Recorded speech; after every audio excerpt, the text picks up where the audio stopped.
Написано «Вали домой».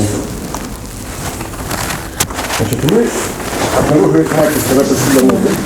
Да, это было несколько дней назад, то есть это, я не помню точно когда. Ну, Была на днях, да, первая. да.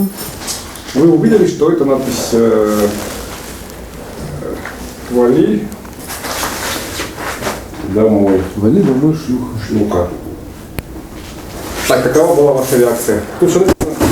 Ну, поскольку до этого уже было что-то подобное, то есть приходили сообщения осенью, да, и тоже была надпись на двери подъезда того дома, где мы до этого жили, то нас как бы это не удивило. Ну, то есть это первый раз, там шок ты испытываешь, что это вообще за бред такой. Мы возвращались. Вначале появилась внизу надпись. Да, сначала появилась внизу надпись, мы никак не отреагировали. И вот спустя несколько дней, как раз когда задержали всех ребят и отправили домой, там в Нерюнгри, после этого вот появилась как раз надпись у нас. Имеется в виду ребята из штаба шамана, да? Отправили домой? Да, когда после того, как ребята из штаба шамана, ну, то есть эльфа отправили домой, а троих просто отправили в Нерюнгри, ну, то есть вот они обнаружились там, как бы. А где-то в это время вот как раз и появилась надпись. И, ну, мы как понимаем, что это те же самые люди, которые отправили ребят в Нерюнгри, а Виктора Эльфа домой, потому что посыл у них к ним был такой, что, то есть у этого... Уезжайте, извините. Ну да, то есть они не хотят, чтобы люди, которые как-то связаны с шаманом, которые находят, ну, кто есть вокруг него, кто может освещать его деятельность, там, да, чтобы они все, ну, чтобы их просто не было в Якутии. Задача такая. Ну и, собственно, как бы сообщения, которые ко мне приходили, ну и посыл первой надписи, которую увидели, такой же. Первая надпись. Когда появилась первая надпись? Вот осенью, да? Ну осенью, да, осенью была первая надпись на другом месте, где мы жили до этого. И это был как раз, было на следующий день после митинга в поддержку шамана. Который был... На площади Ленина, который был, да. И поскольку мы жили тогда недалеко от площади Ленина, мы шли пешком до дома, и за нами вполне могли проследить какие-то люди, которые были на митинге, где, ну, узнать, где мы живем, в каком мы подъезде. То есть она была аналогичного содержания, тоже там? Да. Ну да.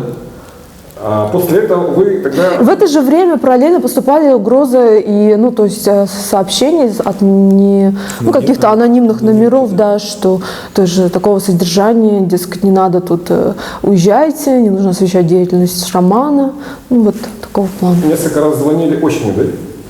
Они мне звонили, писали смс-ки. Причем с разных номеров, и очень быстро как-то невозможно было потом им перезвонить. Ну, то есть тут же этот номер становился недоступным для того, чтобы туда позвонить и узнать вообще, кто это пишет, кто звонит. А угрозы были какие-либо? Ну да, собственно, угрозы были, да, эти сообщения содержали угрозы в том числе. Имеется в виду какого? Физической расправы? Ну да, что если ты не, ну как бы, я не помню точно дословно, да, смысл в том, что будут проблемы, ну если... То есть какие-то угрозы, да. Так, а вы подозреваете, что эти надписи смогли сделать? Те же люди, которые отправили ребят шамана домой, ну, собственно, это они как бы открытым текстом, как, то есть милиционеры или как центр который забрал их из домика шамана, да, то есть не имея тоже никаких законных оснований на этом, и они забрали их и отправили домой, то есть Виктора, других ребят отправили в Нерюнгри, тоже им, ну, как бы даже не дали вернуться за вещами, за документами, которые остались в Якутске, и тоже им прямым текстом говорили, что они не хотят, чтобы вообще, чтобы они были около шамана, чтобы около шамана, да, были какие-то люди, чтобы был шум вокруг его имени, чтобы были люди, которые освещают то, что происходит вокруг него. И, ну, я связываю также это с тем, что в последнее время, ну, что вот мы, начиная с Нового года, начали вести ролики, то есть публиковать ролики. Мы снимаем документальный фильм, и мы планировали этот фильм выпустить в 2021 году. Решили, что все-таки какие-то куски публиковать уже сейчас. И я думаю, что это тоже как послужило таким катализатором их вот этих действий, потому что они не заинтересованы в том, чтобы это освещалось кем-то. А тут получается, что мы ведем чуть ли не прямой эфир каждый день, и сторонников деятельности шамана только прибавляется. Ну вот насчет надписей, что я хотел проговорить. Они каждый раз появлялись, это все совпадало с тем, что происходит вокруг шамана. Самая первая надпись в другом доме, на другом подъезде, она появилась сразу же после первого митинга в его поддержку. Это было прямо на следующее утро. Вот. И сейчас вот эти надписи, которые появились, это все полностью совпадает с тем, что вокруг него начинается какое-то движение со стороны силовиков. Ну, мы так думаем, наверное, это центр это их действия, ну и можно там и газеты почитать, и интернет почитать, это все вот абсолютно в их стиле. И сейчас это полностью совпало с тем, что ребята, которые находились с Александром, их забрали, их, по сути, всех депортировали отсюда из региона.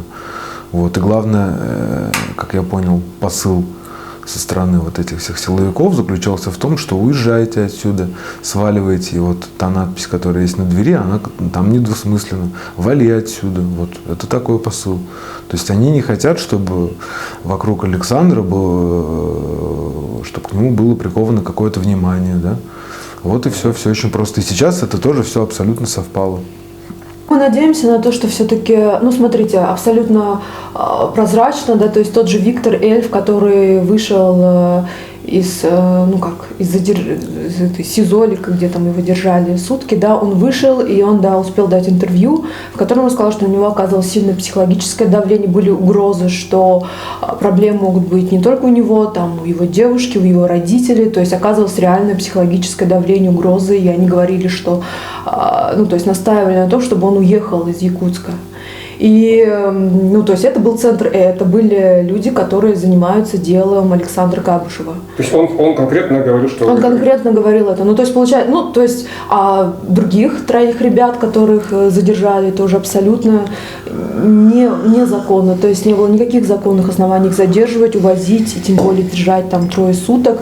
И их вывезли в Нерюнгри, тоже дав понять, что, тоже психологическое давление, как я поняла, было оказано, чтобы они не возвращались в Якутск, хотя у них здесь остались и вещи, и документы. Получается, что они прямым текстом милиционеры, сотрудники полиции, которых задержали, которых держали в это время, то есть это не бандиты какие-то, не неизвестные люди их держали и отправили домой, да, а понятно, что это была полиция, то есть это был суд, это были люди в форме. Мы планировали здесь находиться где-то до весны, по крайней мере, точно, потому что здесь, Саша планировал отправиться в поход в марте, и мы хотели, то есть, быть с ним здесь до весны и уже следить дальше.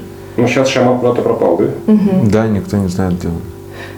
Вчера появилось видео Ворона о том, что он нашелся, и он в тайге где-то, но я лично не общалась с Сашей, я не знаю, где он точно находится. А вообще здесь, за время пребывания в Якутии, как у вас сложились отношения с местными жителями? Конечно, там были какие-то предположения, что у нас могут быть какие-то враги, но у нас просто, мы здесь не так долго живем, и у нас просто нет никого, кто бы... Может быть, вас население там недолюбливает, я условно говорю, может быть, это дело рук не сотрудников, а, не знаю, там люди... Все люди, кто там в курсе, да, этой ситуации, они, именно местные там якуты, да, с которыми мы общаемся, они в шоке, им неприятно, что такое вообще происходит в их регионе, они считают, что вот эти люди, которые ставят такие надписи, что они позорят, Якутию, да, позорят их лично, им ужасно стыдно, неприятно, что вообще такое есть. И по тем комментариям, да, которые пишут даже незнакомые люди под нашими видео, понятно, что обычные простые люди, они нас поддерживают и не понимают, что это просто провокация, и им именно местным, да, кто пишет, в основном они пишут о том, что им просто, как я понимаю, стыдно, что Якутии может сложиться такое впечатление у людей, там, ну, за пределами, что какие-то горники здесь живут, которые могут оставлять такие надписи.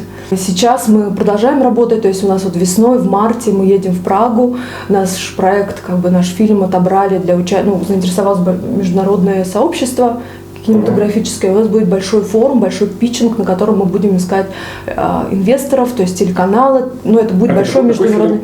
Ну, вот про шамана. Про шамана, да. Против Путина. Который... То есть он уже... Ну, мы же снимали все это время, начиная с лета, да, и мы думаем, что события так или иначе будут продолжать. Мы предполагали, что вся эта история наша, да, это будет роуд-муви, да, как идет человек такой, идет по дорогам России, вот что с ним происходит, он интересный персонаж, он сложный, он интеллектуальный, он противоречивый. Это интересно, да, с точки зрения драматургии, кинематографии, это интересно с точки зрения антропологии, этнологии. То есть он интересный человек, это какой-то феномен, да. И мы рассчитывали, что вот, да, мы будем с ним 1,5 года там уезжать, приезжать, мы будем снимать его путь. Как, это роуд-муви, да, такое предполагалось. И сейчас вся эта история, она превращается в фильм про репрессии, да. Там, это не самые, там, понятно, жесткие, да, репрессии, которые бывают, но тем не менее, эта вся история превращается как государство и власти, да, они просто вот этого человека, да, они его начинают пытаться крутить в какой-то бараний рог, да, и людей вокруг него. То есть это, ну вот представьте. Ну да, ну просто как-то тоже даже смешно, то есть я до этого снимала очень разные фильмы, и более, мне кажется, серьезных каких-то, ну более, может быть, опасных даже. И удивительно, что я никогда не сталкивалась с таким сопротивлением со стороны власти, вот как снимая шамана, ну то есть он здесь называет себя шаманом, но по сути, по факту, там, если брать там архетип, да, он просто, как юродивый, да, и вот так боятся, ну, и это именно вот этот шум, да, вот это движение, которое вокруг него создают власти, да, именно это делает его очень весомой фигурой в глазах широкой общественности. Вот. Ну, просто здесь такой парадокс, да, что заключается в том, что чем больше они давят, да, они хотят, чтобы там про Александра все забыли, да, что все это было никому не интересно. Они хотят его там выставить сумасшедшим, каким-то дурачком, там, да, психбольным, вот эта вся история там с психбольницей. Но они работают его пиар-службой, получается так. Потому что они ему там в сентябре препятствовали, потом вот эта его история, когда он в декабре пошел, это же просто, ну, это смешно. Человек, у него нету никаких юридических ограничений, да, он просто ушел, он был на территории городского округа, да, сидел себе в лесу в палатке, да, его опять волокут обратно. Ну, это же просто бред. И вот и сейчас это, вот то, что сейчас это, не знаю, 3-я волна, 4-я против него, она выглядит именно уже... Ну, с одной стороны, это все очень неприятно, это опасно, с другой стороны, это уже комично, потому что, ну, с кем вы воюете? Вы государство, у вас там столько всего, вы вот с таким вот маленьким человеком, да. Ну, вот, а насчет юродивого, да, здесь, кстати, тонкий момент сложный, потому что вот для обывателей там часто юродивый — это дурачок, да, какой-то.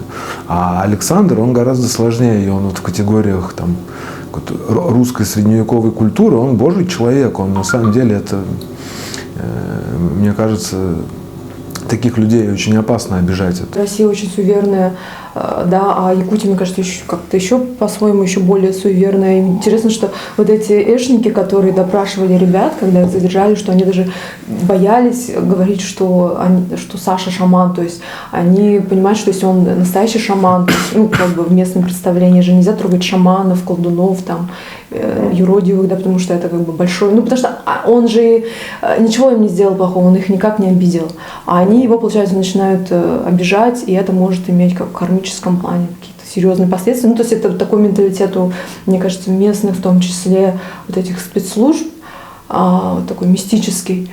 как цель, да, сделать из него такого дурачка, сумасшедшего или, наоборот, агрессивного какого-то экстремиста. А когда ты видишь вот эти ролики, да, видеоролики, ты видишь, какой он есть на самом деле, ты понимаешь, что он абсолютно не такой, каким его хотят представить власти. То есть он говорит очень даже здравые какие-то мысли, да, что он не настроен агрессивно, он абсолютно не экстремист. Он говорит про любовь, про прощение, про то, что мстить грех. И, против, когда ты, люди же тоже не дураки, они видят, какой он есть, и после этого там сложно их убедить в том, что он сумасшедший, или что он экстремист, или что-то. Вот, клевета против него уже не работает, которые хотели вокруг него сделать, там, распространить власти. И, естественно, те люди, которые это показывают, да, показывают реальность, показывают правду, они представляют угрозу для для тех людей, которые хотели бы представить по-другому эту реальность.